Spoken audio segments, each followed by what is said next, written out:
So Dada, please. Yeah. Okay. Namaskar, everyone, and Shravani Purnima's greetings from my side. Yeah, Namaskar, Dada. Namaskar, Kumud. So, who is helping me today? Yes, I will be translating.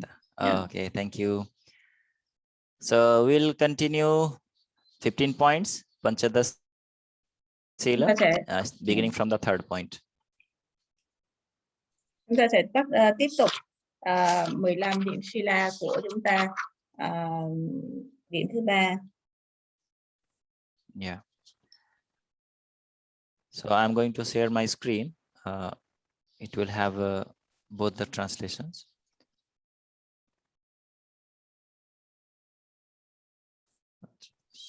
Okay. So can you see my screen? Yes, now we can see. Okay, good.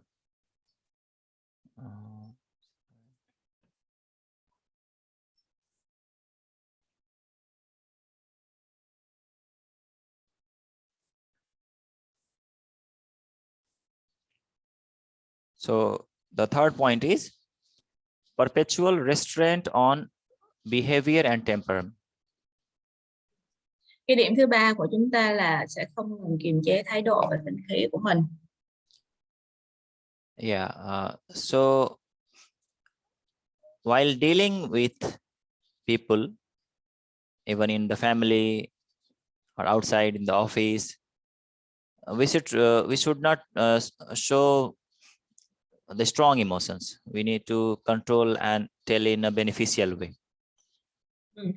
Khi mà chúng ta cư xử ở trong gia đình hay là trong văn phòng của mình, chúng ta cũng nên luôn luôn là kiềm chế và giữ cái cảm xúc của chúng ta được trong cái tầm kiểm soát, không có nên là quá xúc động hay là quá ra một cái cảm xúc rất là mạnh. And if we are initiating any work or starting a conversation, means ideating on the Guru mantra, then that is really helpful to control our emotions. Trước khi mà bắt đầu một cái công việc gì hoặc là bắt đầu một cái dự án gì đó hoặc hành động nào đó, thì chúng ta hãy quán tưởng về Guru mantra, thì cái này nó rất là hữu ích trong cái việc là kiểm soát cái thái độ của mình. Yeah. So next point is readiness to sacrifice everything of individual life for ideology. Cái điểm thứ 4 là hãy sẵn sàng hy sinh tất cả mọi thứ của đời sống cá nhân cho cái lý tưởng của mình, cho cái lý tưởng. One day in Dharma Shastra, I had mentioned that the human life is only meaningful when it has ideology. Một trong những lần mà tôi đã chia sẻ trong cái Namaskar thì tôi nói rằng là cái cuộc đời của con người chỉ có ý nghĩa khi mà chúng ta có một cái ý tưởng, một cái lý tưởng cao đẹp. So when there is choice that either you save your life or you save the ideology, then we should always go for ideology. Nó luôn luôn có một cái sự lựa chọn, một là chúng ta chọn cái cuộc tức là cứu mạng mình hay là bảo vệ cái lý tưởng, thì chúng ta hãy luôn luôn đứng cái sự lựa chọn là bảo vệ cái lý tưởng của mình. Yeah. So when I'm talking about even sacrificing the life, then obviously we can sacrifice small petty pleasures and luxuries. Khi mà tôi nói rằng là hãy hy sinh cái cuộc sống cá nhân của mình, thì tất nhiên là chúng ta hãy từ bỏ cái lối sống xa hoa và phóng túng. Like we begin with a vegetarian meal. Maybe many people like eating non-vegetarian, but we sacrifice that luxury or taste to follow the ideology. Chẳng hạn một cách đơn giản như là khi chúng ta bắt đầu ăn chay, có thể là trước đây có rất là nhiều người muốn ăn thịt, nhưng mà bởi vì cho cái ý tưởng của mình mà chúng ta bỏ qua cái vị ngon ngọt của những thức ăn cũ, và chúng ta đi theo cái con đường ăn chay. And if we see in a subtle way, we will see that luxury and spirituality are two opposite poles. Nếu như mà chúng ta nhìn kỹ hơn nữa thì chúng ta sẽ thấy là cái sự xa hoa phóng túng và cái tâm linh là nó là hai mặt, nó hai mặt đối nhau vậy, chọi nhau. So if a person says that no, I can lead spirituality, but I will continue my luxuries of the five sensory pleasures, then he is just fooling himself. Nếu như mà một người nghĩ rằng là tôi sẽ đi trên con đường tâm linh nhưng mà tôi vẫn tiếp tục nuôi dưỡng và cho 5 cái giác quan của tôi nó được hưởng thụ á, thì những cái người đó chỉ là tự lừa dối bản thân mình thôi. But sacrificing doesn't mean that we have to do penance, but yes, we have to be detached from the pleasures or luxuries. Nhưng mà cái hy sinh này không phải có nghĩa là phải sống một cái cuộc đời khổ hạnh, mà chúng ta chỉ từ bỏ cái sự xa hoa trong cuộc sống mà thôi. Yeah, so that's it. As next point we'll go. This is also related to the third point. It is all round self-restraint. Cái này nó cũng liên quan đến cái điểm thứ ba là chúng ta kiềm chế toàn bộ toàn diện. And this again is related to one's behavior, how one's conduct should be with the people, and always thinking for the service and welfare of others. Cái điều này khi mà chúng ta tương tác với mọi người thì chúng ta cũng luôn luôn nghĩ đến cái lợi ích cho những người khác. Yeah.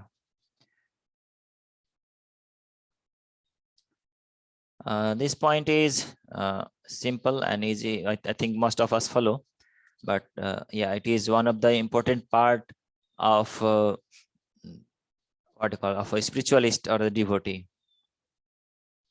Cái điểm này thì tôi nghĩ có là chúng ta đang theo rồi.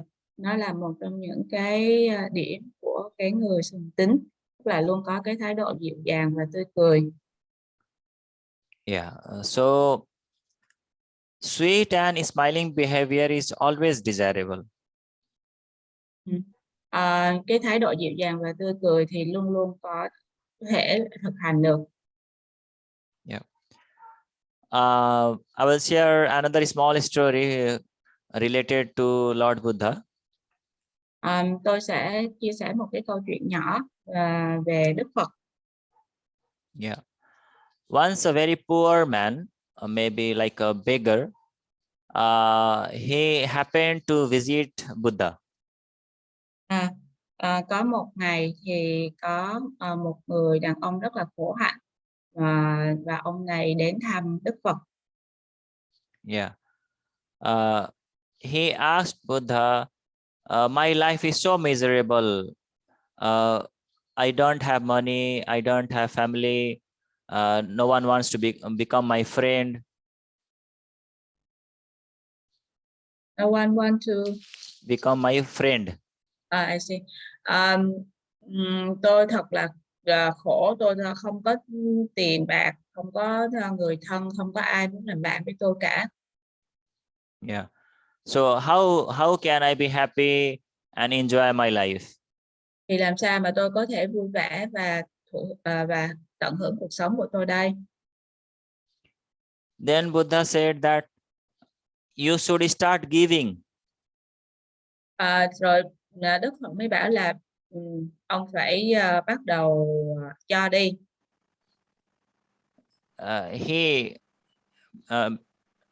The poor man became irritated. He said, you are making fun of me.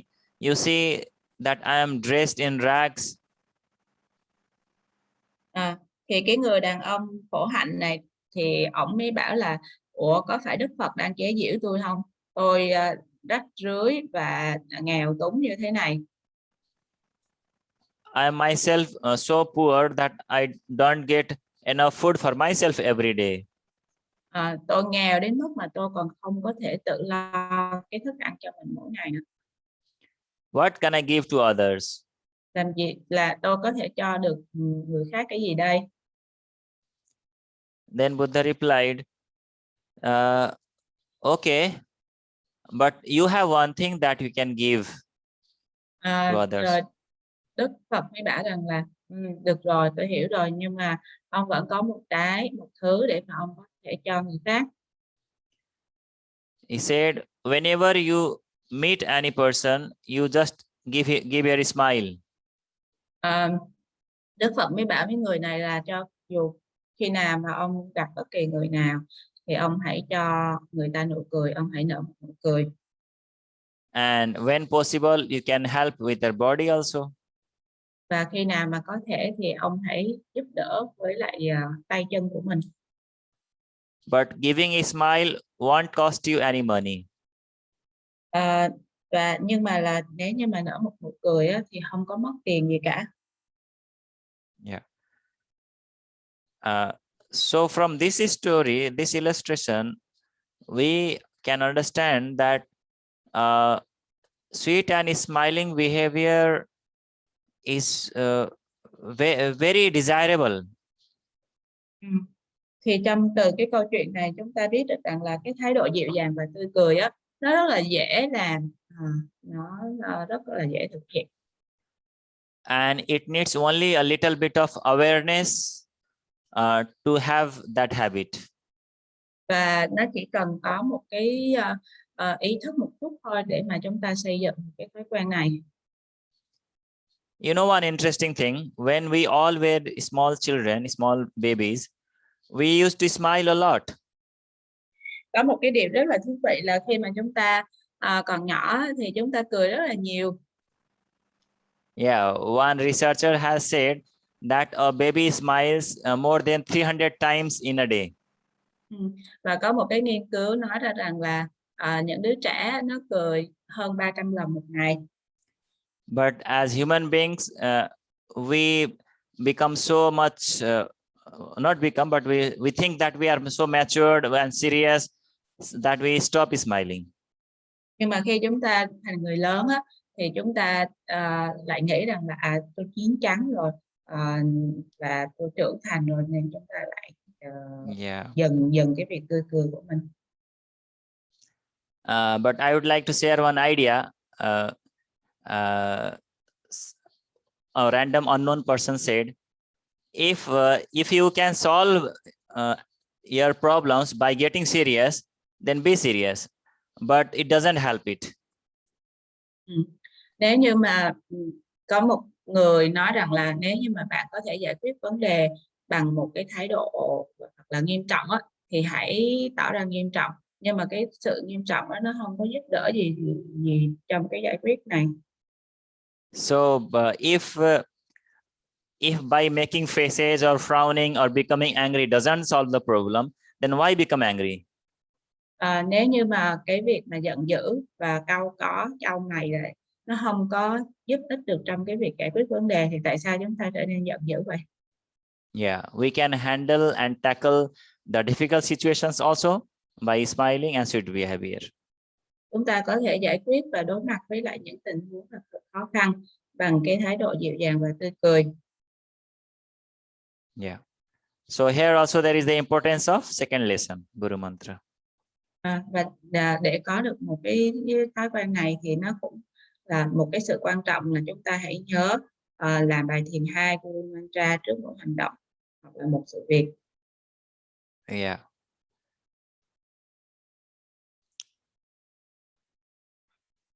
Next is moral courage. Chúng ta hãy dũng cảm, có một cái dũng khí. So as we can see in the picture that one person has two tendencies or two attitude in his mind. Chúng ta thấy ở trên bức hình đó là mỗi con người chúng ta thì sẽ luôn luôn có hai khuynh hướng. Yeah. So the evil one, it always wants to do bad things. Một phần một phần trong người chúng ta thì luôn luôn muốn làm những cái điều xấu, đẩy chúng ta làm đi. Yeah. And the good one, the angel one, it always gives you suggestion to do only good things but not bad things. Và cái phần mà thiên thần của chúng ta thì luôn luôn muốn chúng ta làm điều tốt, không có làm điều xấu. So as a spiritual person, we should always have this moral courage to listen to our good mind.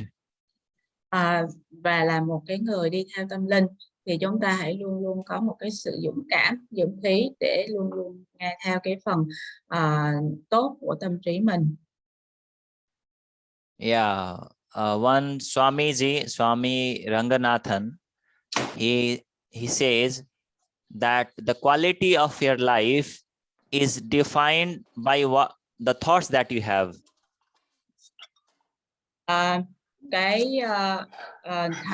Người thầy tu Ramanathan thì nói rằng là cái chất lượng cuộc sống của bạn sẽ phụ thuộc vào cái chất lượng suy nghĩ, suy tưởng của bạn.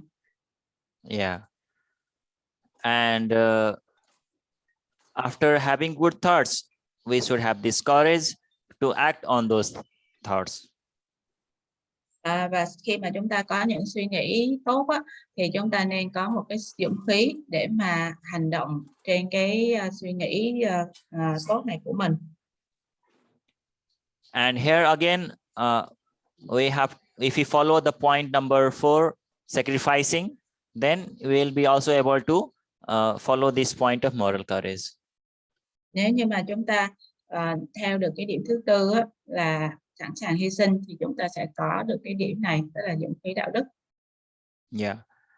In Anand Marga, the ethical point, the conduct, not conduct, the yama and niyama, Margis follow them very strictly. Ở trong Ananda Marga của chúng ta thì chúng ta có yama và niyama, và hãy là một Margi thì hãy theo 10 cái điều răn dạy đạo đức này một cách nghiêm khắc. In the beginning days of Anand Marga, whenever a Margi was working in an office, everybody would easily know him or her. Trong những ngày đầu của Ananda Marga, nếu như mà một Margi mà làm việc ở trong một văn phòng thì mọi người sẽ rất là dễ dàng nhận ra. Because they used to have so much moral courage that they were not taking bribe, they were not doing corrupt practices. Bởi vì rằng là họ có một cái lòng dũng cảm và một cái sự dũng khí cao độ. Họ không chấp nhận bất cứ một cái hành vi là hối lộ hay là những cái tham nhũng nào ở trong văn phòng. Yeah, they always spoke truth. They did not care about losing their job or post. Và họ luôn luôn là theo cái chiều hướng là nói lên sự thật, và họ không quan tâm là cái việc đó sẽ làm cho họ mất việc hay là sao nữa. Yeah, so people were very curious about them, that how they are so strict in their yama and niyama. Cho nên là mọi người rất là tò mò là tại sao họ lại vô cùng nghiêm ngặt trong những cái nguyên tắc đạo đức này, yama và niyama. And the good people, they approached them to learn the process to become like them. Và những cái người tốt á, thì sẽ tiếp cận với lại là những Margi này, tìm hiểu và lại học cái quá trình này để mà học từ họ. Yeah. One thing more I would like to add, that Baba has said that you all are my mini Babas. Có một điểm nữa mà tôi muốn nói mọi người là Baba đã nói rằng là tất cả các con á là như là cái hình ảnh của ta vậy đó. Các con là mini Baba, là những Baba nhỏ. You all represent Anand Marga. Các con đều là những cái đại diện của Ananda Marga. By looking your behavior and character, you will define Anand Marga. Bằng cách là nhìn vào cái tính cách và cái con người của các con, thì Ananda Marga sẽ được định hình. So as Anand Margis, we have a big responsibility to be aware of our character and behavior. Là một mặt ghi thì chúng ta hãy luôn luôn cẩn trọng và có một cái trách nhiệm lớn, luôn luôn là quan sát cái tính cách và cái ứng nhân xử thế của mình. I think there is no dowry system here in Vietnam or Philippines, but it is very rampant in India. Ở Việt Nam và Philippines thì không có cái hệ thống của hồi môn như là Ấn Độ. Yeah, so I have seen one or two so-called Margis. I won't call them Margis. The so-called Margis, they say that they are doing meditation for 20 years, but when they get chance to get their son or daughter married, they take dowry. Thì tôi muốn nói về những cái người được gọi là Magi ở Ấn Độ. Họ nói là họ đã thiền 20 năm rồi, nhưng mà khi đến phần là tổ chức đám cưới cho con trai của họ thì họ lại nhận cái của hồi môn từ nhà gái. So I never supported this kind of false Margis. Tôi không bao giờ ủng hộ những cái thể loại Magi hình thức này cả. Because they are defaming Anand Marga by doing such act. Bởi vì là họ làm phá thấp cái hình ảnh của Ananda Marga. Okay, so we'll go to the next point. Yeah. So this is setting an example by individual conduct before asking anybody else to do the same. Cái điểm tiếp theo của chúng ta là hãy là một cái tấm gương về đạo đức cá nhân trước khi là đòi hỏi người khác sẽ cũng làm như vậy. Yeah. So you might have heard some illustrations that your appearance, your aura gives impression on the other people. Các bạn cũng đã nghe những câu chuyện hoặc ví dụ rồi đúng không? Cái hào quang của bạn hoặc cái tính khí, những cái dục khí của bạn đó, nó sẽ làm cái ảnh hưởng, gây cái ảnh hưởng cho người khác. Yeah, like if father in a house is telling his children that they should not smoke or they should not lie, and on the phone they are lying to their boss, or they are taking cigarette outside of the house, these children won't follow him. Nếu như mà người cha ở trong gia đình nói con của mình là không có được hút thuốc hoặc là cũng không có được nói dối, nhưng mà ở trên điện thoại thì ông lại nói dối sếp trên của mình, hoặc là đi ra ngoài thì ông lại hút thuốc, thì chắc chắn là những người con họ không có làm theo đâu. Yes. So either the guardians or the teachers, they or we should follow the thing that you are asking others to do. Như là những cái người cha mẹ hoặc là thầy cô thì chúng ta cần phải theo, tức là chúng ta phải có những cái tấm gương đó trước, chúng ta phải có những cái tư cách đạo đức đó trước khi là chúng ta yêu cầu người khác cũng làm theo. Yeah. I will share one not sharing but like illustration. Suppose we are pointing out somebody's mistake, but we do the same mistakes by ourselves also, so we don't have the right to correct them. Chẳng hạn như là tôi lấy ví dụ, nếu như mà bạn chỉ tay để chỉ ra những cái lỗi của người khác, nhưng mà chính bạn cũng mắc cái lỗi đó, thì bạn không có cái quyền nào mà bạn chỉ ra cái lỗi đó cả. You can see my video here. Suppose I'm pointing somebody by my finger. Then we say that the rest three fingers are pointing at you. Thì các bạn thấy tôi này, nếu như mà tôi chỉ một ngón vào mặt các bạn ha, thì 3 cái ngón tay còn lại là chỉ thuộc vào tôi. Yeah. So it is not appropriate that we do something wrong and expect others to do the right thing. Nên là nó không có lý lẽ gì mà chúng ta làm việc sai và chúng ta lại yêu cầu người khác làm đúng ta. Okay, in the question answer round, maybe I would like to have an example from you, brothers and sisters, that why this is important. Tôi trong cái phần mà câu hỏi và trả lời thì tôi sẽ hỏi lại cho các bạn là tại sao cái điểm này lại là quan trọng. Yeah. Okay, so I'll go to the next point. Yeah. Keeping oneself aloof from criticizing others, condemning or mudslinging and all sorts of groupism. Hãy tránh xa khỏi cái thói chỉ trích, lên án, bôi xấu, vu oan, giá họa và mọi thứ phe nhóm. So this looks like just one sentence, but it includes what do you call, like the it will define you what kind of spiritualist you are.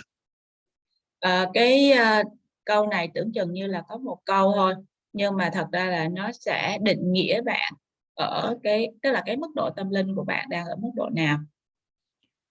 If a person is doing meditation for 10 years and he has a very strong sentiment for his language or for his country, then he has not progressed anything.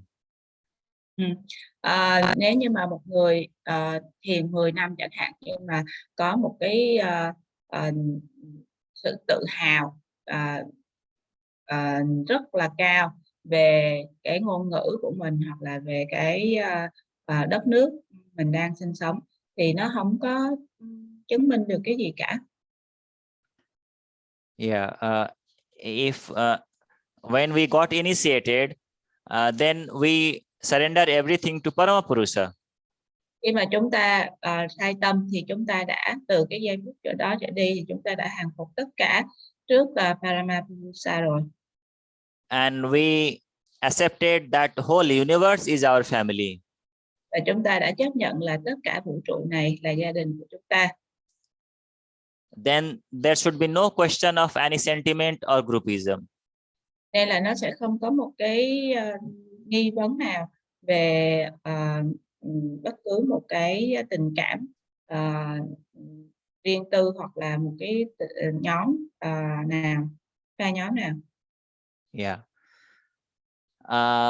Another personal benefit by following this point is the purity of mind. Một trong những và cái điểm tích cực khác khi mà chúng ta theo cái điều này đó là làm cho cái tâm trí của chúng ta luôn được trong sạch.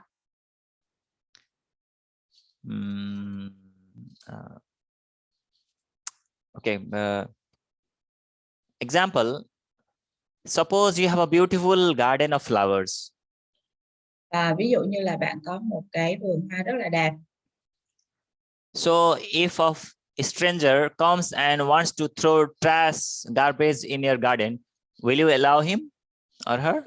Ví dụ như là một cái người kẻ lạ mặt chẳng hạn, như họ đi qua cái khu vườn của bạn và họ muốn ném rác vào trong khu vườn đó, thì bạn có muốn cho không? Yeah, certainly not, no. That you'll protest, you'll maybe fight back. Tất nhiên là không rồi. Chắc chắn là bạn sẽ muốn bảo vệ ngôi vườn và muốn đấu tranh lại cái người kia. Similarly, we should also protect our beautiful mind. Cũng tương tự như vậy thì chúng ta hãy luôn luôn bảo vệ cái tâm trí đẹp của chúng ta. Yeah, we shouldn't allow anyone to pollute our mind or throw garbage in our minds. Chúng ta không nên để cho bất cứ một người nào khác làm cho tâm trí của chúng ta bị vẩn đục. Yeah.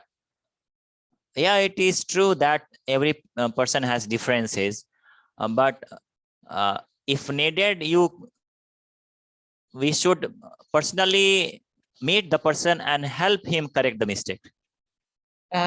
Tất nhiên là mỗi người có một cái sự khác biệt khác nhau, nhưng mà nếu như chẳng hạn như người nào mà phạm phải cái điểm này chẳng hạn, thì chúng ta hãy tiếp cận và giúp họ vượt qua cái điều này.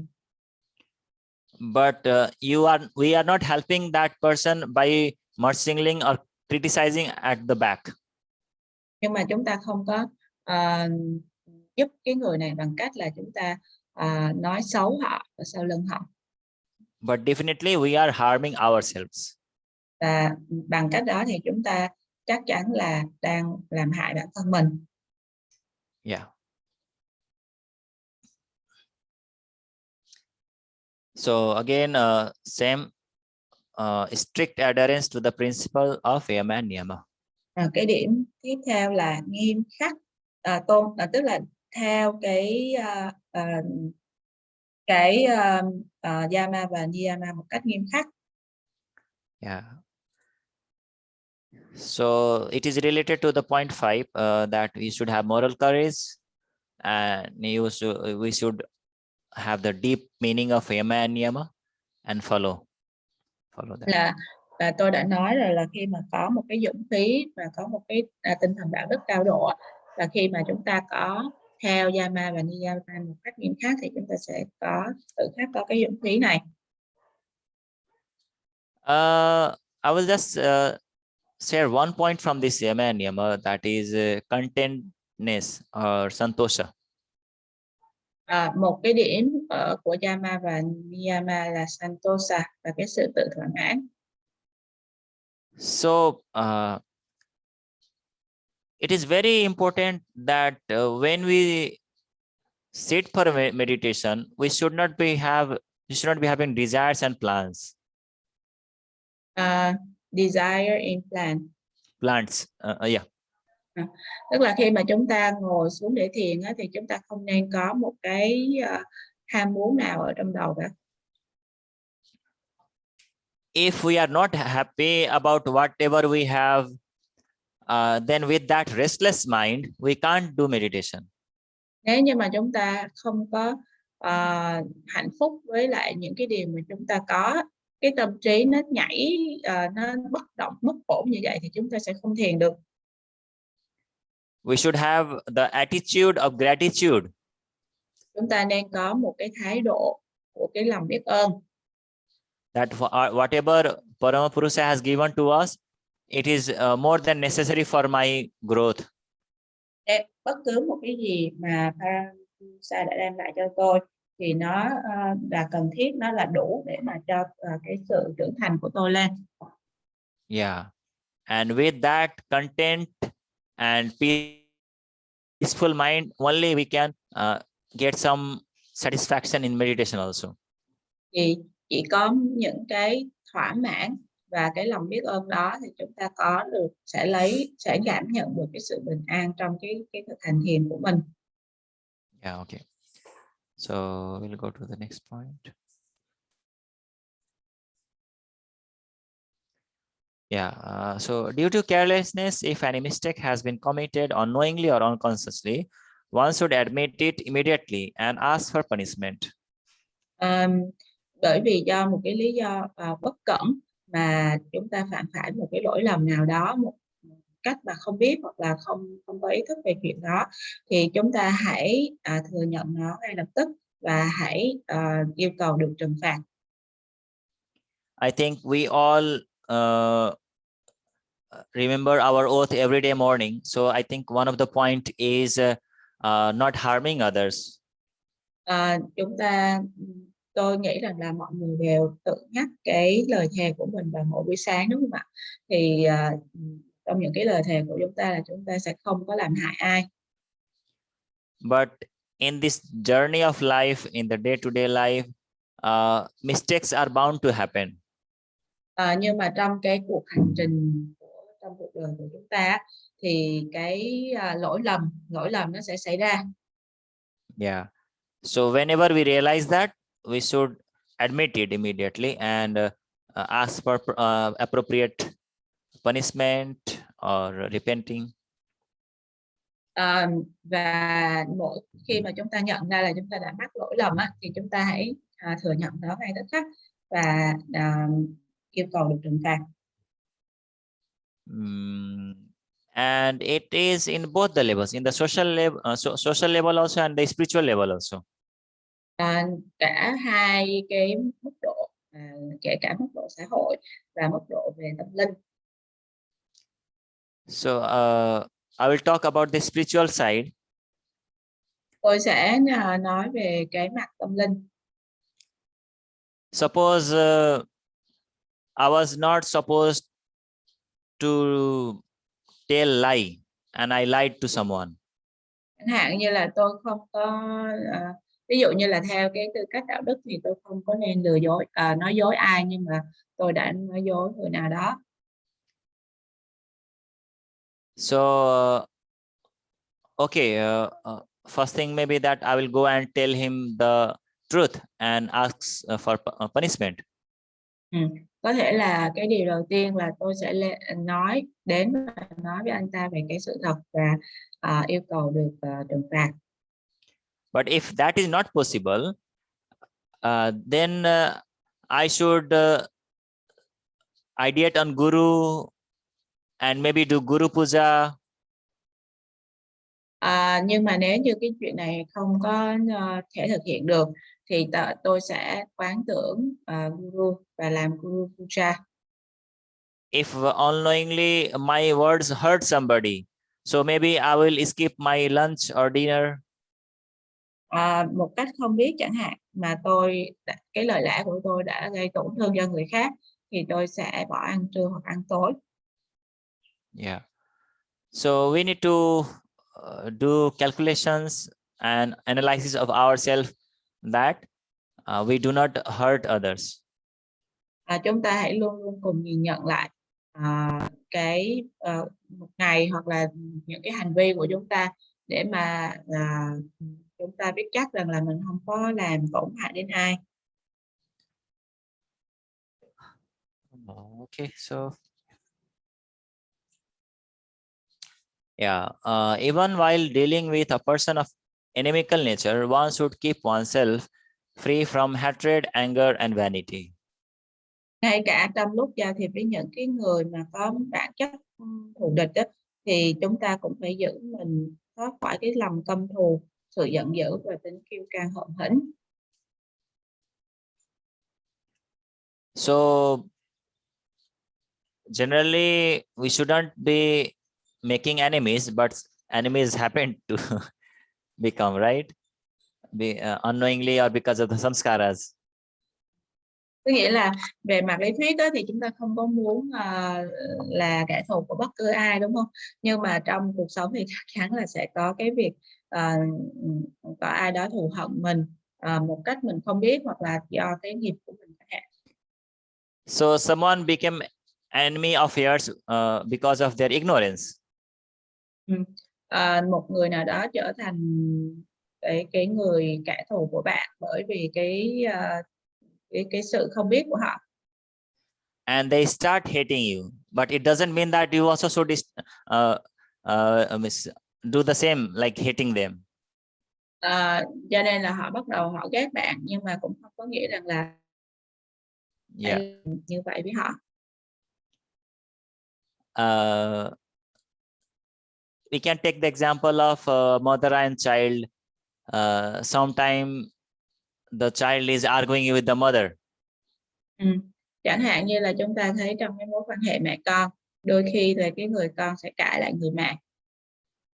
But a mother very tactfully or with lovingly tries to help the child and and correct his mistake. Và cái người mẹ thì luôn luôn là với một cái sự khéo léo hoặc bằng cái tình thương yêu của mình, thì người mẹ luôn luôn tìm cách để mà sửa lỗi, bắt con sửa lỗi. Yeah, and the same case with the anger and vanity also. Và cũng giống như là cái sự thù hận hay là sự giận dữ và cái tính kiêu căng.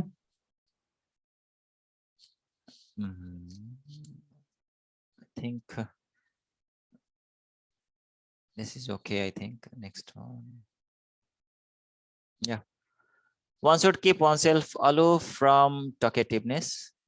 Mọi người chúng ta cần phải tránh cái việc mà là talkativeness là nói nhiều. Yeah. One interesting thing that the most subtle energy in a human body is the sound. Một cái điểm rất là thú vị là một cái nhân tố mà nó tinh tế nhất ở trong cái con người của chúng ta là âm thanh. That means maybe you don't work in the field for 4 hours, but if you do talking 4 hours, you'll get tired equally. Nếu như mà bạn có thể là công việc của bạn không bắt buộc bạn phải nói, nhưng mà nếu như mà bạn thử là nếu như bạn phải nói trong vòng 4 tiếng đồng hồ luôn thì bạn sẽ cảm thấy rất là mệt và rất là kiệt sức. Example, suppose you got into very hot discussion for 1 hour with somebody. Chẳng hạn như là bạn đang ở trong một cái cuộc tranh luận hoặc là một cái cuộc tranh luận nổ ra rất là dữ dội với một ai đó trong vòng 1 giờ đồng hồ. You will lose so much energy that if you want to sit for meditation, you can't sit, you can't do. Thì bạn sẽ mất năng lượng đến mức độ mà nếu như mà bạn sau đó bạn muốn ngồi thiền thì bạn sẽ không ngồi thiền được. Yeah. And this talkativeness means only talking about the worldly things, or like gossiping, backbiting, or only talking about the past, these things. Cái việc mà nhiều chuyện này á là nó chỉ liên quan đến cái việc gọi là chúng ta ngồi le đôi mắt này, hoặc là nói xấu người khác này, hoặc là nói những cái việc mà đã qua rồi. The spiritual gathering or spiritual gossip, that is opposite from this talkativeness. Nhưng mà nếu như mà chúng ta gọi là tập hợp lại trong một nhóm học tâm linh hoặc là nói chuyện về cái tâm linh thì nó có một cái tác động hoàn toàn ngược lại so với lại cái sự nhiều chuyện này. Yeah. Okay. This is like some organizational point, that obedience to the structural code of discipline. Chúng ta hãy phải tuân theo những cái điểm, những cái quy tắc có cấu trúc xây dựng của tính kỷ luật. Here it means that in Anand Marga we have a structure. So Ở trong yeah, please. Ở Anand Marga của chúng ta thì chúng ta có cái hệ thống cơ cấu. So in the unit level there is Bhukti Pradhan. Trong một cái đơn vị thì chúng ta sẽ có Bhukti Pradhan. Above him there is DS, DTS. Trên Bhukti Pradhan là có DS, BTS. And above that is RS, SES, SS. Trên đó nữa thì có RS, cái vị trí mà Dada vừa nói. Yeah. So we should get message or send informations through this channel and the structure. Nên là chúng ta hãy lấy thông tin cũng giống như là thông báo thông qua cái hệ thống cơ cấu này của tổ chức. Yeah. And I think in the unit there are margis of different trade, like somebody is in Prout, somebody is in Amard, somebody is in Sevadal. So they should follow that structure as well.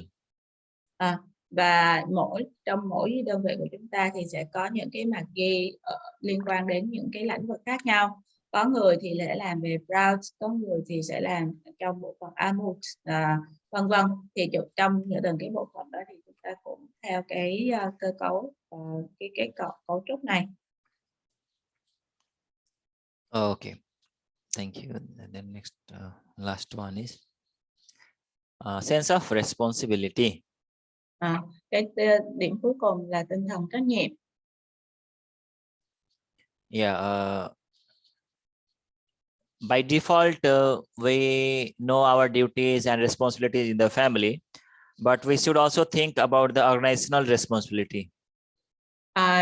Một cách gọi là tự nhiên thì chúng ta luôn biết cái trách nhiệm của chúng ta ở trong gia đình của mình, nhưng mà chúng ta cũng nên có một cái ý thức để từ từ có ý thức được về cái trách nhiệm với lại là tổ chức.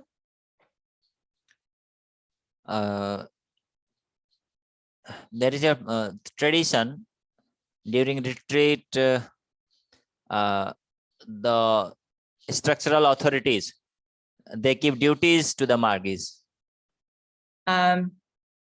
Thì có tức là theo cái truyền thống á, thì trong lúc mà tổ chức những cái buổi retreat, cái đợt retreat thì sẽ có những cái người có trách nhiệm giao những cái nhiệm vụ cho margis. And that duty has to be followed sincerely for the next 6 months. Và cái nhiệm vụ đó phải được tuân theo một cách chân thành trong vòng 6 tháng tới. Yeah. So after finishing the 6 months duty, one should submit report properly and then ask for duty for the next 6 months. Và sau khi mà hoàn thành cái nhiệm vụ trong vòng 6 tháng thì một người chúng ta cần phải nộp lên cái bản báo cáo và yêu cầu cho nhiệm vụ của 6 tháng tiếp theo. Yeah. And I think one more indirect responsibility we all margis have. Một cái trách nhiệm mà gián tiếp nữa mà tất cả margis đều có. Like in a family, the elder brother or sister, he or she thinks the welfare of the smaller siblings. Giống như là trong một cái gia đình lớn á, thì những anh chị cả thì thường hay suy nghĩ đến cái sự phúc lợi của những đứa em nhỏ. So as we margis are like the elders of this cosmic family. Và làm margis á, chúng ta như là những cái người anh chị ở trong cái gia đình vũ trụ này. So we have the responsibility for those ignorant people or the people just living in the society without any goal, any spirituality. Thì là chúng ta cũng dần dần nên có trách nhiệm với lại những cái người mà họ không biết, bản chất của họ không biết về cái hành trình cuộc đời, cuộc sống, cũng như là họ không biết cái mục tiêu thật sự trong cuộc đời là gì, những cái con người bên ngoài xã hội kia. So we should make every possible effort to convince them and bring them to the path of spirituality with love and care. Nên là với mọi cái cơ hội và khả năng thì chúng ta hãy cùng cố gắng thuyết phục họ và dẫn dắt họ trên cái con đường tâm linh này. Yes, with this statement, this 15 points topic is over, and now we are open for questions. Thì tôi đã giải thích hết 15 điểm rồi đó. Đến bây giờ là cái phần hỏi và trả lời, thì mọi người có câu hỏi gì thì mọi người sẽ đặt lên cho Dada nhé.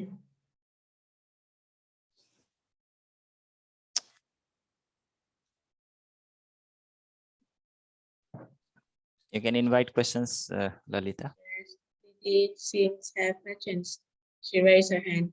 Actually, many parts can discuss more. I heard that about some people, they train, they don't too much talkative. They will put their tongue behind their teeth. Have you heard this? Say again, I didn't get that. One part people want to train, they don't talkative. Okay. So they will put their tongue Okay. behind your teeth. You are talking about, it's not about the higher the teeth. I will show you. As we do in meditation, tongue touching the palate and means turning back and touching the soft part of the palate, like this. And closing the teeth. Đi hỏi là đó là Dada. You talk about talkative face, did it? I don't yeah. I'm saying some people tell me during the day he always keep her tongue behind the teeth. It's one part to train his care about what he talk. Tức là câu hỏi của Didi á, là để có một người chia sẻ với tôi rằng là để tránh cho mình bị nhiều chuyện á, thì trong ngày á, cổ hay gập cái lưỡi của mình lên. Thì Dada nói là trong cái lúc mà chúng ta thiền, đúng không ạ, thì chúng ta cũng được dạy là gập cái lưỡi, tức là cuộn cái lưỡi lên để mà chạm cái vòng miệng ở trên đó. Yeah, that is a mudra. I will write in the chat. It is called Khechari mudra. So Đó là một cái mudra, nó là Khechari mudra.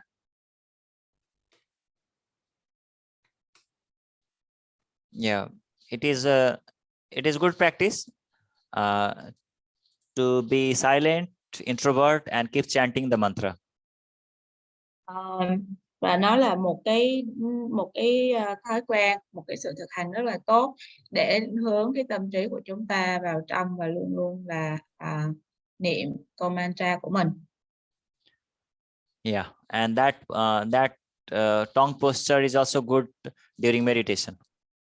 Và cái vị trí của cái lưỡi á, nó cũng rất là tốt trong lúc mà chúng ta thực hành thiền. Yeah. Okay. Yeah. What next? Yeah, Didi still have. How do you say during when his work, then the face become no smiling face. So I just feel the person not pleasure, you know. Oh, you are comparing the two. Did you understand, Lalita? No. How come? Why did he say then? I lost her. You say that when he work, the mouth become tight. No smiling face. So I just feel it's not so friendly, the person. Có những người. Yes, true. Có những người á, họ nói chuyện thì cái miệng của họ rất là xít, cái răng của họ nó xít lại. Thì tôi không cảm thấy là cái người này họ rộng lượng cho lắm.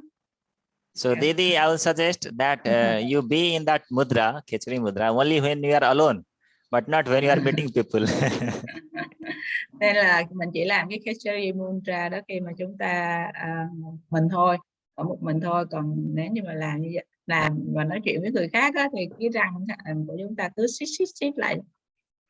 You know, gonna tell me, point out the sweet and smiling behavior.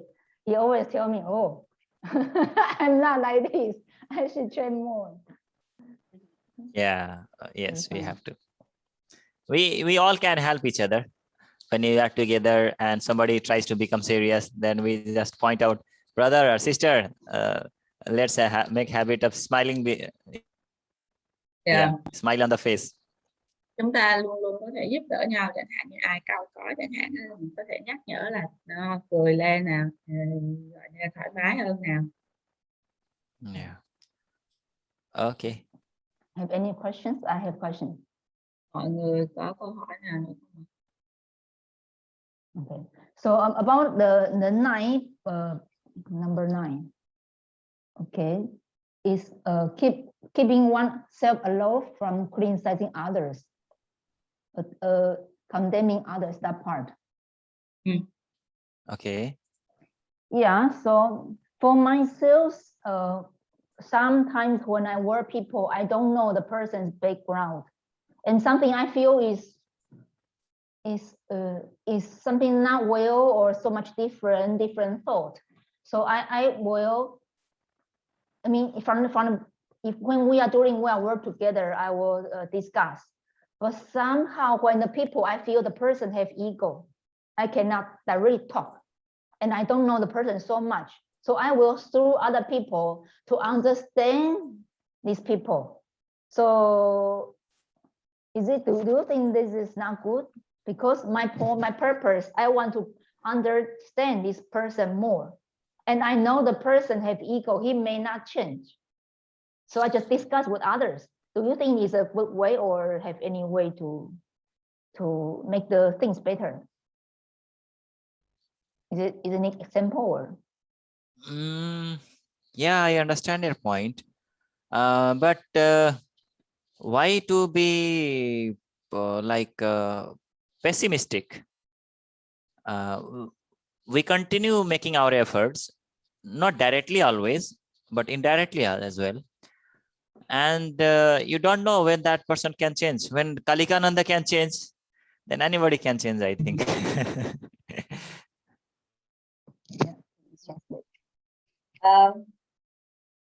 Đi nói rằng là về cái điểm mà nói xấu hoặc là oan giá họa cho người khác á, thì chẳng hạn trên thực tế có những cái trường hợp mà tôi cảm thấy là cái người đó cái bản ngã, cái tính tự phụ rất là cao, nhưng mà tôi cũng không biết nhiều về cái người đó, nhưng mà là tại vì là giữa tôi và họ có một số các cái cuộc thảo luận, thì tôi muốn biết thêm về cái con người đó, thì tôi lại mang cái câu chuyện này đi nói về một người khác nữa để hiểu hơn về cái người này, thì như vậy có được hay không?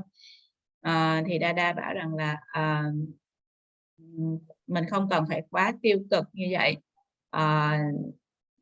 chúng ta có thể làm một cách gián tiếp.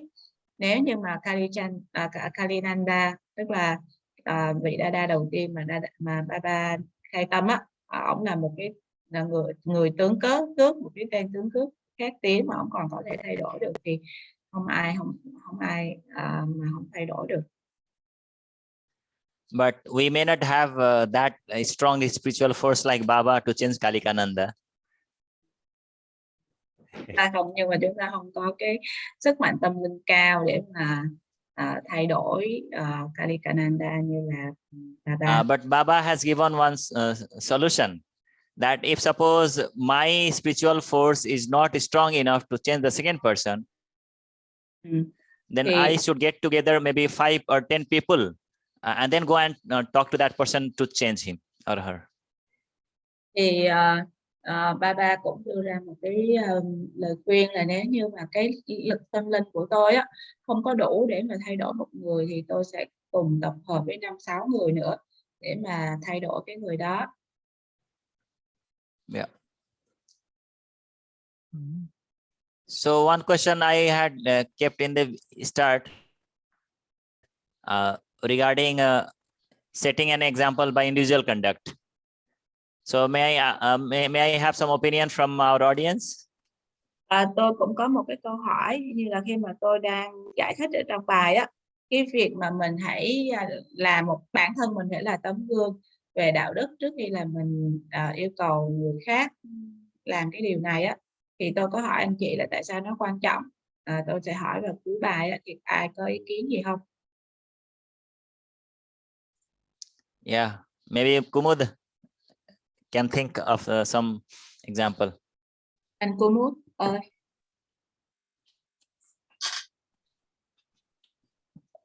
Yeah. In my work, when I manage somebody like a worker or something, if I talk something but I don't follow that, I cannot tell people to do this work.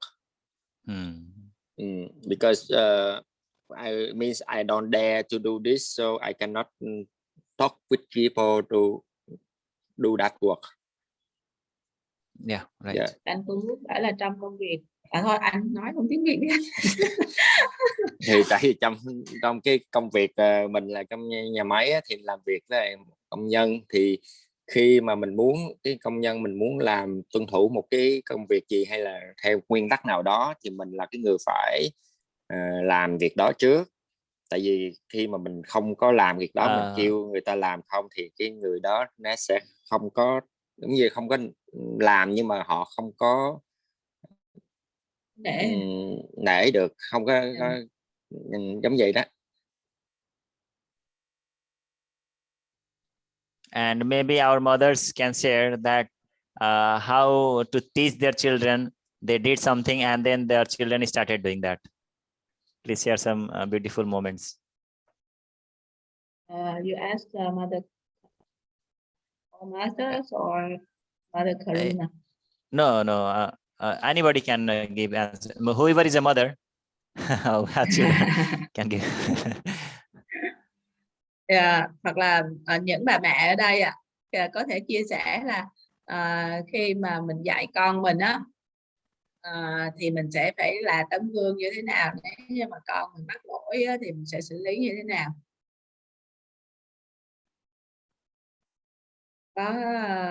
Có người mẹ nào muốn chia sẻ không ạ?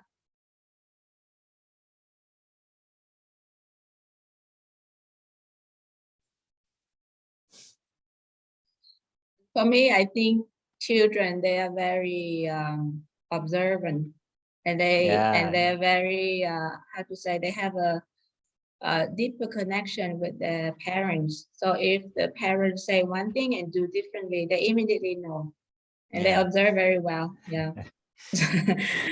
Yeah. So if the adults force the children to do the right thing by their force, then they will get it back when the children become teenagers or young adults. They will rebel. Yeah. Very true. Right. Yeah. Đối với bản thân em thì em cảm nhận là trẻ con nó quan sát rất là tinh, và nó có một cái kết nối sâu hơn nữa với ba mẹ của nó, cho nên là nếu như ba bạn nói mà không có làm thì nó nhận biết ngay à. Và nếu như ba mẹ ép buộc nó phải làm mà ba mẹ không làm, thì đến cái thời điểm mà nó thành tuổi vị thành niên, hoặc là gọi là những cái người trẻ tuổi thì ba mẹ sẽ lãnh lại cái điều đó, bởi vì là nó sẽ trở nên gọi là bạo loạn và bất nghe lời. Anyone else? Người nào chia sẻ? Didi, I said only mothers, not Didi. I'm also mother who why everyone is my children. Tôi đang muốn hỏi những người làm mẹ à. Okay, Mother Karuna, you can share something. Xin mời má Karuna.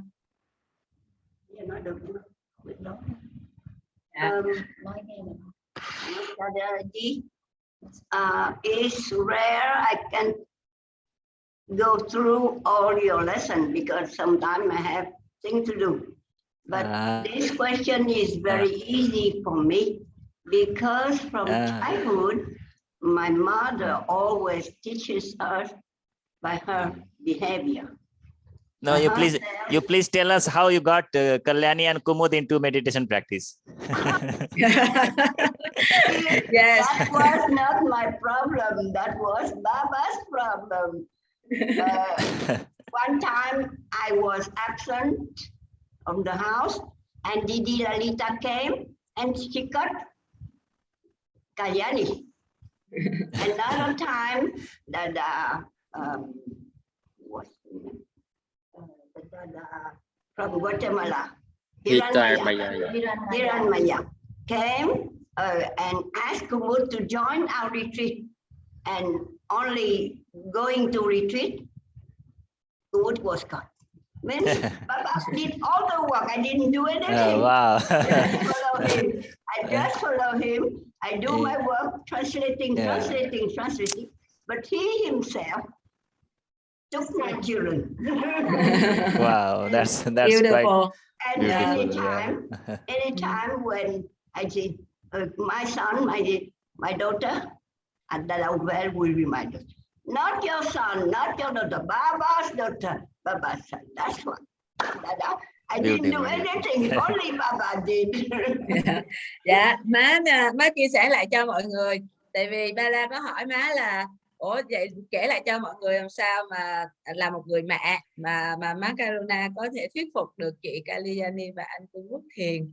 Má chia sẻ lại cho mọi người ạ. Dạ, thì tất cả mọi người chắc có nhiều người lắm trong số mình đã biết trong cuộc đời của mẹ đó, là của Ma Tám, đó là luôn luôn chỉ có theo cái hướng dẫn của bà, chỉ có hành động của mình, tư tưởng của mình, tin tưởng của mình thì nó ảnh hưởng trực tiếp đến con, chứ mình không có dạy. Đã hỏi làm sao bắt thằng con mút, bắt Kalyani vô, không có bắt gì hết. Một đã bắt nhọn gái, một đã bắt nhọn trai, một đi bắt nhọn gái, đã bắt hết. Còn đối với Karuna từ nhỏ tới giờ thì mẹ chỉ dạy bằng cái cách ứng xử của mẹ, cái cách hành vi của mẹ, chứ không nói bằng lời mà bằng cái gương sáng của mình. Thì bây giờ Baba đã dạy của Karuna 53 tuổi rồi làm sao mà ai nói bằng lời được. Chỉ có cái hành động mình, vì hiểu bà, vì nghe cái lời dạy của bà qua cái mà 16 điểm vân vân và vân vân, thì mình chỉ hành động thôi, còn lại luôn ba lo. Các em đừng lo, các em cứ theo cái hướng dẫn của bà thì các em sẽ thành công. Có vậy thôi. Rồi, Namaskar, cảm ơn nhiều. Thank you, Mother. Yeah, Namaskar. Một cái lời khuyên rất là quý báu của má, và là một cái người And đi trước rất là... I think Kalyani is following the legacy. She is also teaching her children. Chắc là anh cũng muốn là chị Kalyani là cũng theo di sản của má truyền lại, cũng bằng cách đó để dạy con mình. And we are happy family because the children just observe us and do the same. Yeah. And now my two grandchildren, they do exactly what we do. That's all. Yeah. I remember one story about my daughter. When she was very young, very like a kid, around 3-4 years old. At that time, I tried my best to do Panchayanya in the morning, and I like her to be like Kitang like me, so I bring her at the time of Panchayanya every day. And uncertainly that I don't understand that she can understand this or not. But one day I skipped that Panchayanya time because I very tired after work or something. And in the evening, she talked to me that, why in this morning you didn't get me in the Panchayanya time? Wow. Yeah, so at that time, so nice. Like Baba remind me that I have to do. So like this, very encouraged me in the spiritual practice. Yeah. Yeah, right. Anh chia sẻ bằng tiếng Việt lại luôn anh. Yeah. Thì Dada nói về cái cách hướng dẫn con mình á, thì nhớ cái dịp mà lúc em bé Krishna Preya lúc còn nhỏ đó, là khoảng 3-4 tuổi, lúc đó mình cũng cố gắng thực hành cái việc Panchayanya mỗi ngày, nhưng mà mình muốn có cái động lực đó để đem em bé qua mỗi sáng á, để mà thiền chung cũng như là kiệt tăng chung á, để cho nó nhận thức từ nhỏ đó. Thì mình cứ không biết là nó có ảnh hưởng tới nó được không, nhưng mà đó một ngày ấy, mình tự nhiên mình mệt quá, mình nghĩ mình bỏ một buổi Panchayanya, xong buổi chiều nó hỏi ủa sao sáng nay ba không dẫn con đi thiền, xong mình thấy trong người mình như cái ba nhắc nhở mình vậy. Mình cũng thấy vui, là thấy khi mình làm cái việc đó là nó có ảnh hưởng tới em bé mà mình không biết là nó nào, nhưng mà khi mình nói câu đó là mình biết chắc chắn đó là cái ảnh hưởng rất mạnh cho nó từ lúc nhỏ. Nên lúc đó mình có rất là nhiều cảm hứng để mình làm tiếp cái con đường của ba. Thank you. Yeah, welcome. And I have got this experience that the best treasure, the best value you can give to the children is this spiritual habit. Yeah. And other luxuries, other quality education, whatever so-called, that doesn't matter much. But if you are able to give this spiritual wealth, then they will be enjoying their whole life and truly understand the value of human life. Tôi có một cái lời khuyên như thế này, là cái về thói quen tâm linh á, nếu như mà bạn là thói quen tâm linh là một cái tài sản quý báu giá mà sẽ trao tặng cho con của bạn. Những cái việc mà chất lượng về giáo dục hoặc là những cái đời sống xa hoa này khác á, thì nó không có được tính trọn bằng. Nhưng nếu như mà con của bạn có một cái thói quen về tâm linh thì nó sẽ hiểu được, nó sẽ luôn luôn tận hưởng được trong suốt cả cuộc đời của nó, và nó sẽ hiểu được luôn là cái mục đích và cái bản chất của việc làm người, của một đời người là như thế nào. And this spiritual practices, the ideology and the mindset, it is just like you are making a warrior or a soldier. Sorry, please say that again. I mean to say that this spiritual practice or the ideology that we teach the children, that is like we are developing a soldier, warrior. Yeah. Thì những cái thói quen tâm linh này là khi mà chúng ta truyền cho những đứa con của mình á, là giống như là chúng ta đào tạo lên những cái chiến binh, những cái chiến binh tâm linh, những cái người lính tâm linh cho thế hệ sau. Yeah, you may not be able to fight for them and be always there for them, but if you give them this strength, they can fight and live their life happily. Có thể là bạn sẽ không phải lúc nào bạn cũng có mặt để mà bạn giúp đỡ con mình, hoặc là lúc nào bạn cũng sẽ chiến đấu cho con mình, nhưng nếu như mà bạn truyền được cái điều này á, thì chính con của bạn sẽ chiến đấu cho bản thân nó, và nó sẽ biết cách sống như thế nào để tận hưởng cuộc sống và sống một cách hạnh phúc. Okay, Didi, if you have another question.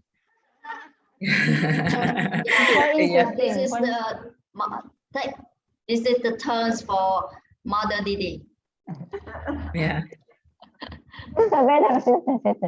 Yes, Didi, you can have. When in training center, one sister, in morning time, we used to do tick. Yeah. And he is saying that one Didi tell her she need to do extra tick because during the day he may do some unconsciously she will do some mistakes, so she will do extra tick for punish herself. Yeah. Right? Have been heard? Extra what? Tick, you know tick. Like in this. Yeah. Tick, right? That is like a punishment. I asked my son to do that as a punishment. So what is the question, Didi? My first time I heard in the training center, one Didi tell her sister, you need to do extra this for punishments yourself, because during the day unconsciously you will do some mistake. Okay. That is too extreme, I'll say. Without knowing, if you do the ticks, then how is going to help you? You take punishment so that you don't do the mistake again. It's not that because maybe he unconsciously the wrong mistake, maybe he don't know. That's why you should take second lesson, no? Yeah. If unknowingly, and even you are not aware that something has happened, so you take second lesson. Like if you are walking, if you are walking on the street, you will be killing the ants and the insects. So you are not going to do ticks the whole day, 24 hours. Và Didi có hỏi Dada là có một cái chị này nói Didi là hãy làm cái thuốc xì dầu này, người Việt mình gọi là thuốc xì dầu mỗi ngày, bởi vì là giống như hàng ngày chúng ta có thể là gây tổn thương cho ai đó mà chúng ta không biết. Thì Dada bảo cái này thì nó quá mức rồi, nó cực đoan quá, tại vì là đó là lý do mà tại sao chúng ta có bài thiền 2, trước mỗi hành động gì chúng ta sẽ phải làm bài thiền 2. Chứ còn bây giờ chúng ta đi ngoài đường chẳng hạn, chúng ta sẽ dẫm lên những kiến, sẽ dẫm lên những con bọ, rồi nó cũng chế chẳng hạn như vậy, chúng ta cứ phải làm cái thuốc xì dầu đó hoài hay sao? Nên là ví dụ như mà chúng ta ý thức được là mình đã mắc một cái lỗi nào đó, mình thuốc xì dầu để mình sửa lại cái lỗi của mình thì được. Còn đây là thôi làm để cho bù trừ vậy đó, thì đó là lý do mà ba đã dạy chúng ta bài thiền 2 rồi, và hãy làm bài thiền 2.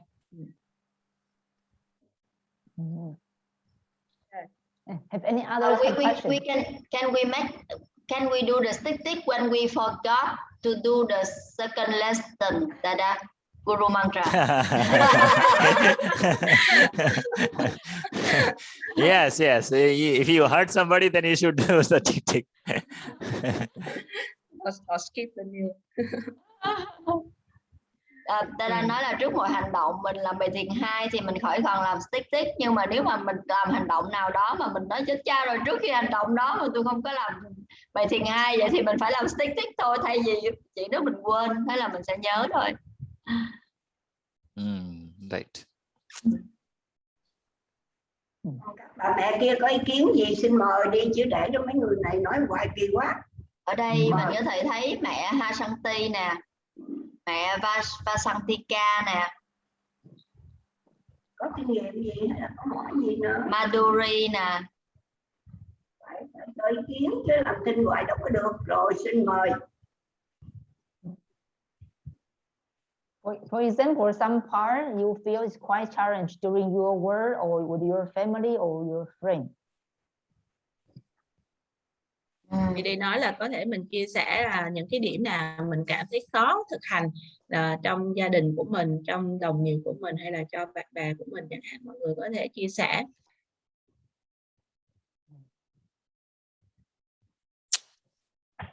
3 minutes.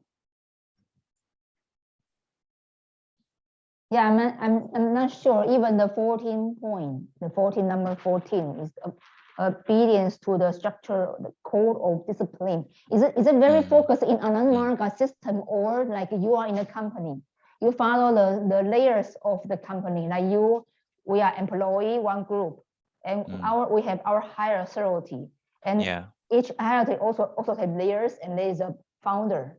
So is it also the same way we follow the structure in our company, or it's only focused on the margas? Is it especially about the Anand Marga, Didi? Yes. And in the company, you are bound to follow the structure, right? Yeah. We should. Yeah. Okay. Any else? One part I saw what I feel is very challenging, the number 4, willingness to sacrifice everything for the individual life. So what's the problem? I see the Pakistan, there's a news, because now this is very much news there. I see that because the power change, so the female stand is very low, and so many people fear they are not accepted. So one news is that during that time when the power change and the people give their baby to over the war to give American army. I just feel, wow, if I'm there, I'm ready to help any situation, but I may lose my life. Like somebody is going to kill somebody is going to pull in somebody, and I know if I help, I will also get trouble. I will lose everything. No, I couldn't relate how you mentioned about going to fight. I mean, when the situation need help, but if I help, I know I will lose my life, lose my everything, and I ready to jump in. I feel this part quite challenging. Yeah. So okay. I mean, for example, how to say? For example, now in Ho Chi Minh, the COVID pandemic is very, very serious, right? It doesn't mean that we jump into right away without proper safety standard to save somebody, because if that we might kill ourselves. I mean, like, how to say, but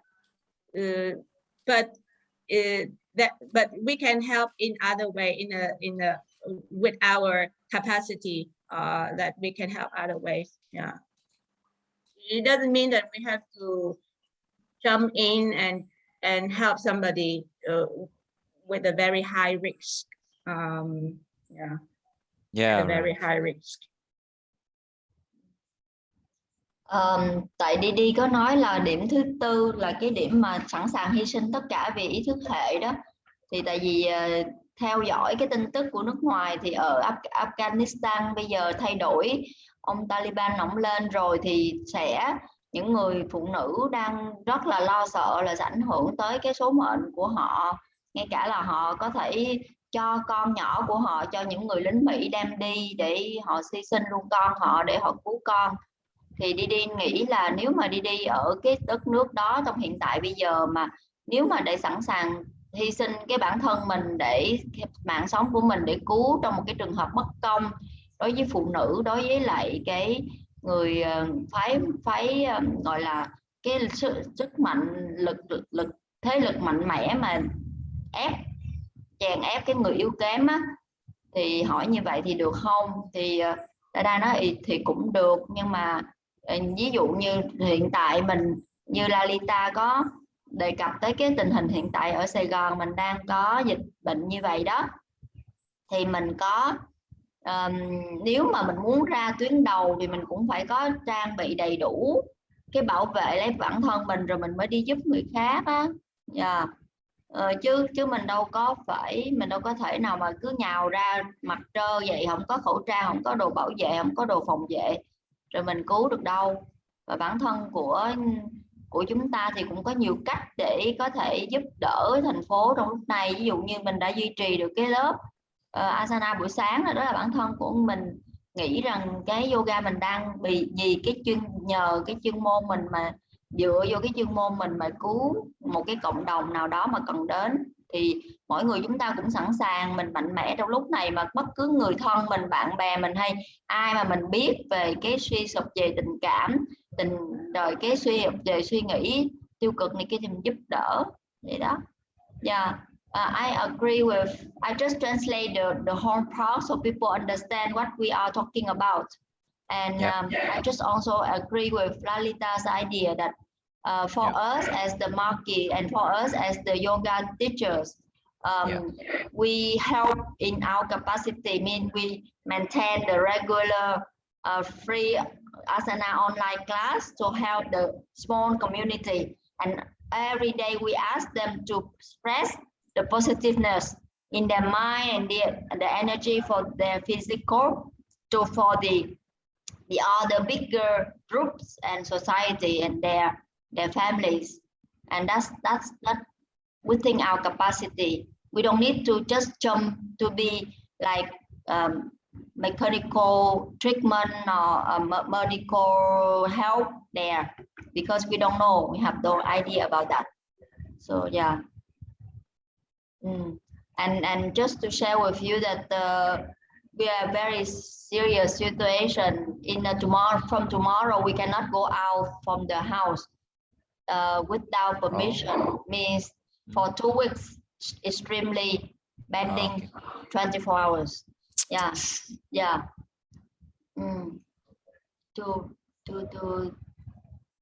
To reduce the number of the it's a good practice. More practice. Cái cách này là cái cách mình ở trong nhà, và mình sẽ làm tích cực, mình nuôi dưỡng cái bản thân mình nhiều hơn, và có cộng đồng thì mình sẵn sàng chia sẻ. Có thấy là con không chỉ đang giới thiệu đứa con mình phải học, cũng nói gì nói đi em, mình phải chia sẻ trong lúc này, học một cách những cái gì mà em có thể qua cái luyện tập của em ảnh hưởng tới con, em có thể chia sẻ đi. Em là người cuối cùng á, để chuẩn bị qua lớp.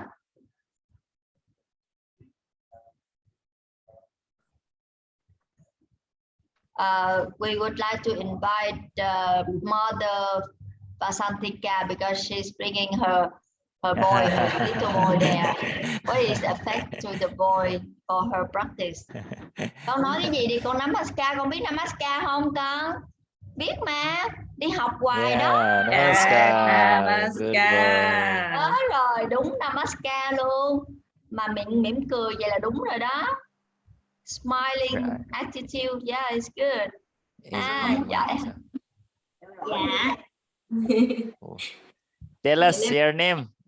Dạ. Tên gì? What's your name? What's your name kìa? My name is Bill. Bill. Tên tiếng Phạn con là cái gì? Bill. Tên tiếng Phạn là gì? Biết quên pro gì? Canada. Wow. You are Canada. Tên gì? Canada. Nice name. Canada. Yeah. Cái gì? Canada. Chắc phải viết vô chat đi. Ok. Để nhớ luôn. Với lại ý nghĩa của nó nữa. Dạ. Nó khoe. Con xin chia sẻ với mọi người là hồi nãy Dada có nói vấn đề là khi mình nói cái gì mà muốn mình phải làm theo thì người ta mới tin theo á, thì rất là đúng đối với trẻ nhỏ. Thì gần đây là do dịch nên em của con có về ở cùng á, thì cậu của bé mới có 20 mấy tuổi, thành ra vẫn rất là trẻ con, nhiều khi vừa ăn cơm vừa xem điện thoại. Và bé thì cũng ăn cơm xong rồi vừa ăn vừa xem điện thoại luôn, mà nhiều lúc cha mẹ quên, không để ý, không nhắc nhở là ăn cơm rất là nhơi, rất là lâu vì mê xem điện thoại. Thì khi mà mình nhắc nhở là con đừng có vừa ăn vừa xem như vậy, thì bé nó sẽ lập luận ngay lập tức là con thấy cậu vừa ăn vừa xem mà sao mẹ lại cấm con, nếu mà mẹ cấm con thì mẹ phải cấm luôn cả cậu, không có được vừa ăn vừa xem điện thoại. Nên thành ra là trẻ nhỏ nó rất là tinh ý, nó để ý từng chút một luôn. Thành ra là nếu mà thực sự là khi mà mình làm cái gì mình phải làm gương với trẻ, nếu không rất là khó dạy. Thì đối với mọi người cũng vậy, khi mình nói người ta thì bản thân mình phải là cái tấm gương. Dạ. Lalita dịch dùm. Yes. Vasantika say that with the point number 4, that we have to make the examples of the moral conduct before asking the person to do the same. Actually, it's very true, because I have my younger brother. Since the pandemic, he coming to stay with our family. And he's still very young, in the 20s, so he still have a habit of eating and playing his phone at the same time. So when my son, he also do the same, like eating and like not focus on the meal. And when we ask him, like, no, try to finish your meal before playing, and then he will say, but uncle also do this, eat and play the phone. If you want to forbid me, if you want to ask me not to do, then also like you have to ask uncle to do the same. To stop, stop Got doing it. that. So did he follow? Dạ, rồi cuối cùng mẹ làm như sao ạ? Mẹ có cấm cậu? Cậu cũng Cấm không cả dám cậu luôn.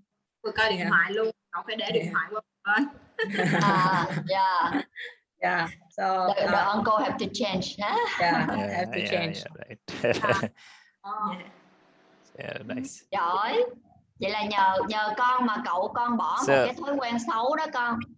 Ăn là phải tập trung vô đồ ăn mới tiêu Didi hóa has được. a cooking class today? Yes, yes. Still have. Okay. Yeah. So no Maybe more we end this questions, class, right? and we'll meet tomorrow.